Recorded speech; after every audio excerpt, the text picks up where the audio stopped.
उत्कृष्ट परिवार में आप सभी का स्वागत है, अभिनंदन है।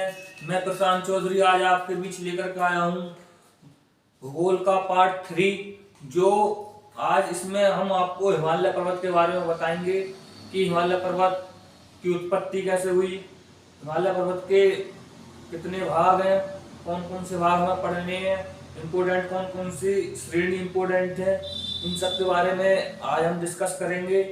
तो दोस्तों चलते हैं फिर अपनी जो हमारा हिमालय पर्वत था। पहले हिमालय पर्वत के स्थान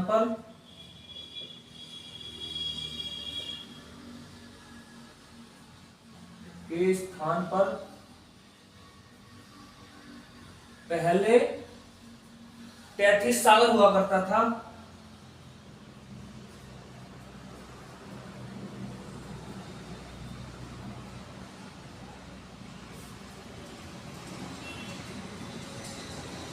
लेकिन प्लेट विवर्तन के सिद्धांत से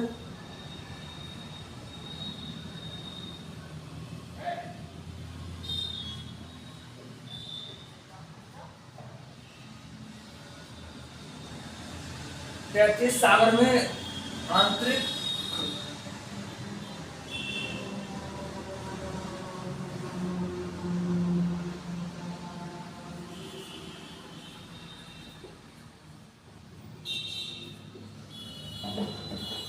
घटनाएं हुई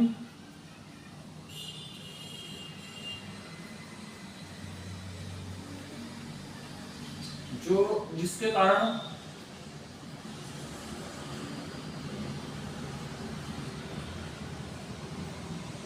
हिमालय पर्वत बन गया। दोस्तों, और हिमालय पर्वत का विस्तार हमारे भारत के उत्तर में और पूरब में है, वो इस प्रकार से है।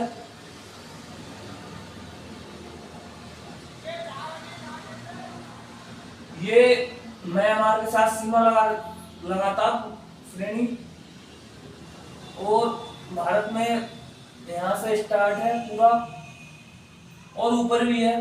तो दोस्तों यहाँ से कह सकते हैं, यहाँ से ऊपर हिमालय पर्वत का ही विस्तार है। तो जो हमारा हिमालय पर्वत है इसको नेपाल में सागर माथा के नाम से जाना जाता है। नेपाल में कहते हैं इसे सागर माथा, नेपाल में सागर माथा कहते हैं, और भारत में तो हिमालय ही कहते हैं। ठीक है। और हमारा जो तिब्बत वाला एरिया है, इधर तिब्बत पड़ता है भारत के। तिब्बत जो है इधर ये अवतल की तरह है, और जो प्रायद्वीप के पठार है इधर की साइड ये उत्तल की तरह है।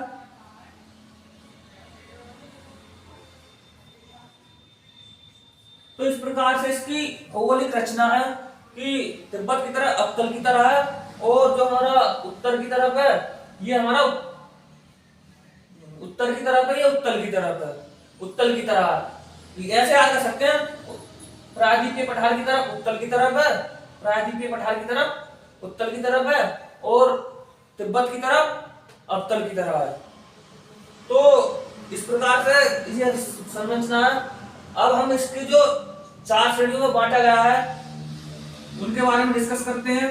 4 श्रेणी कौन कौन सी हैं? तो दोस्तों इसकी 4 श्रेणी इस प्रकार से हैं।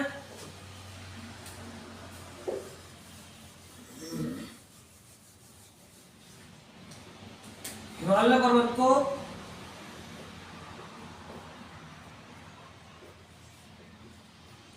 चार भागों में बांटा गया है। पहला है ट्रांस हिमालय,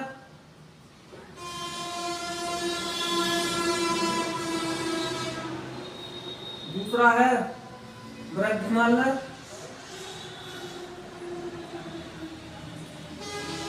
इसको हिमाद्री भी कहते हैं।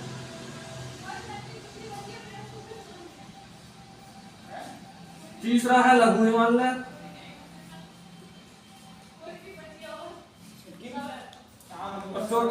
शिवालिक, और इसको हिमालय श्रेणी भी कहते हैं।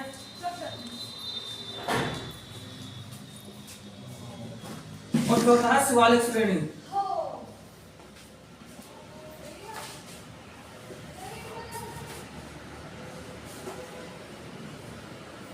इस प्रकार से हम इसको 4 भागों में डिवाइड करते हैं।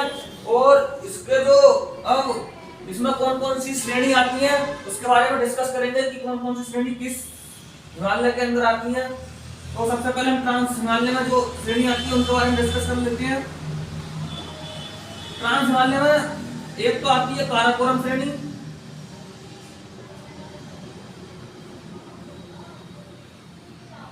एक आती है लद्दाख श्रेणी,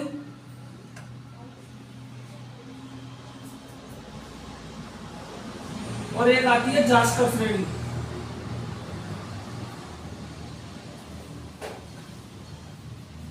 काराकोरम श्रेणी जो है पीओके वाले क्षेत्र में,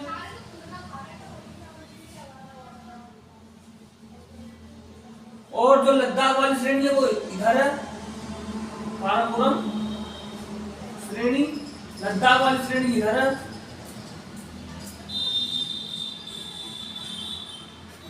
और जो जास्कर श्रेणी है वो जम्मू कश्मीर का और लद्दाख के बॉर्डर पर है, तो वो लगभग यहाँ पर है।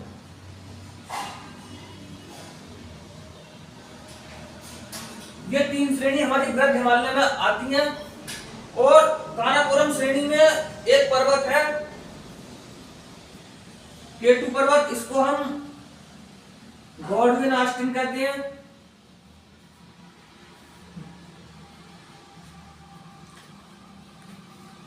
ये पर्वत हमारे भारत का सबसे ऊंचा पर्वत है जो पीओके वाले क्षेत्र में है।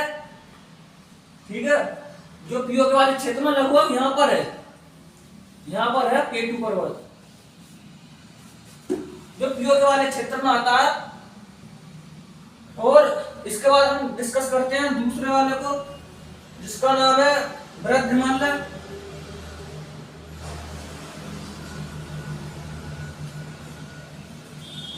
इसको हिमाद्री भी कहते हैं।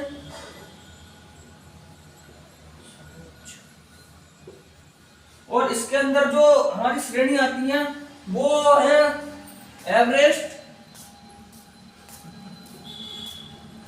पर्वत, कंचनजंगा,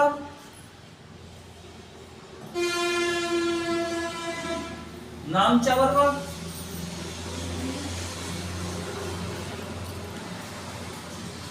नंगा पर्वत, नंदा देवी पर्वत,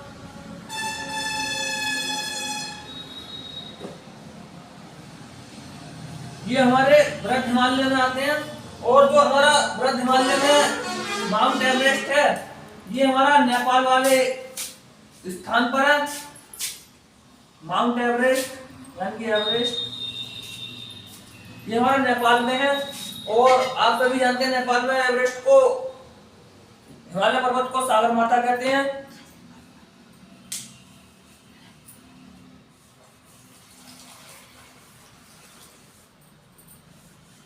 और जो कंचनजंगा है हमारा वो हमारा सिक्किम में है।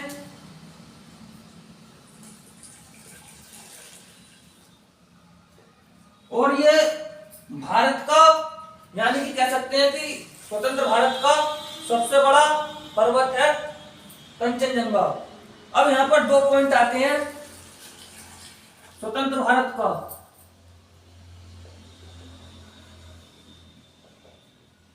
कि अगर क्वेश्चन पूछ लिया जाता है कि भारत का सबसे बड़ा पर्वत कौन सा है तो भारत का काराकोरम है, लेकिन ये जो है ये पीओके वाले क्षेत्र में है। तो अगर हमसे दूसरा क्वेश्चन कर लिया जाता है कि स्वतंत्र भारत का सबसे बड़ा पर्वत कौन सा है तो वो सिक्किम में है कंचनजंगा। तो दोस्तों इन दोनों क्वेश्चनों को आपको ध्यान रखना है कि अगर भारत का पूछा जाता है तो नॉर्मली K2 पर्वत है, और स्वतंत्र भारत का पूछा जाएगा तो कंचनजंगा है। इसके बाद तीसरी श्रेणी आती है हिमालय श्रेणी।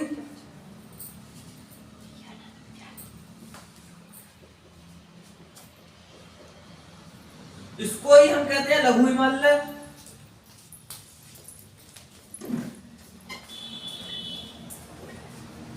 इसमें हमारा आया था मंसूरी,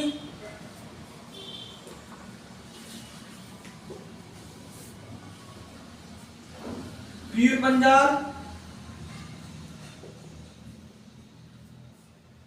धौलाधार,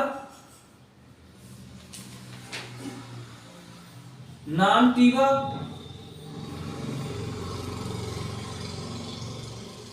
ये हमारे और एक नामतीवा ये पर्वत आ जाते हैं। और हमारा जो मंसूरी है वो आप सभी जानते हैं कि उत्तराखंड में है, और पीर पंजाल और धौलाधार ये हिमाचल प्रदेश और जम्मू कश्मीर वाले एरिया में है।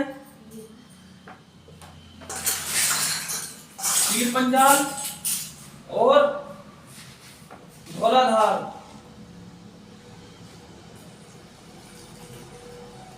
ये हमारा हिमाचल प्रदेश और जम्मू कश्मीर वाले एरिया में है। और इससे अगला आ जाता है हमारा शिवालिक श्रेणी,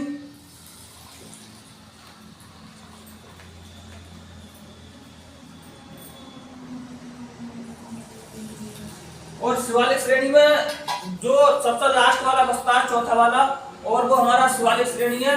और इसमें जो आते हैं वो हमारी घाटियां आती हैं, जैसे कि हमारी काठमांडू की घाटी है, और इसमें ही हमारा दून आ जाते हैं, दून है, द्वार है, ये सब इसी में आ जाते हैं।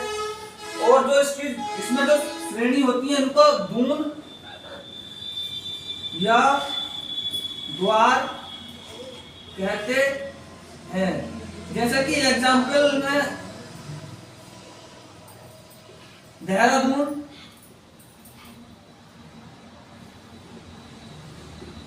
और हरिद्वार ये होते हैं। और इस चीज को याद रखना कि इसमें जो श्रेणी होती है ना दून या द्वार कहते हैं। तो दोस्तों यही हमारा आज बताना था कि हिमालय पर्वत का विस्तार कैसे कैसे है।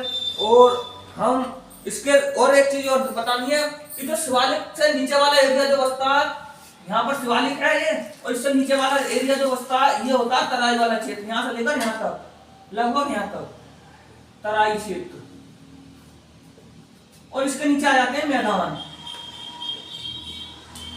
मैदान के बारे में हम अगली वीडियो में डिस्कस करेंगे। तो दोस्तों अब मिलते हैं हम अगली वीडियो में। अगर वीडियो अच्छी लगी हो तो लाइक करें, चैनल को सब्सक्राइब करें और चैनल को शेयर करें। तो थैंक यू दोस्तों।